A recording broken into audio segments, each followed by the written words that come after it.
आली लहर केला कहर शेख सर आली लहर केला कहर शेख सर पाटील मॅडम नमस्कार मंडळी, मी ओम रणदिवे. आज NSS कॅम्पचा 5वा दिवस होता. सुरुवातच इतकी भारी झाली की म्हणलं दिवस पण कसं जाईल, आणि झालं पण तसं. आज थोडं लांब जाऊन आम्हाला स्वच्छता करायची होती. सगळी सोबत असलं मस्ती तर 100% होतीच. आली लहर केला कहर उघडा सर. आता असं वाटत होतं की आम्ही कुठं ट्रेकला चाललोय काय. ज्या लोकेशन वरती जायचं होतं ती लोकेशन थोडी लांब होती. समोर जितकं दिसतंय तेवढं सगळं आम्हाला साफसफाई करायची होती. वय लहान असो किंवा मोठा असो, फक्त जगता आलं पाहिजे. कॅम्प वरती आल्यावर मग गेम चालू झाले.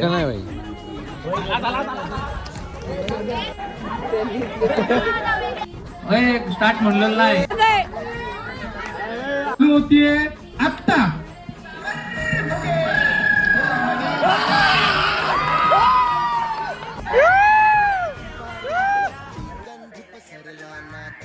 आजच्या दिवसाचा दिनक्रम अशा काही पद्धतीने गेला. आपल्या पेज नवीन असेल तर फॉलो नक्की करून जावा. भेटूयात नवीन अशा व्हिडिओ मध्ये.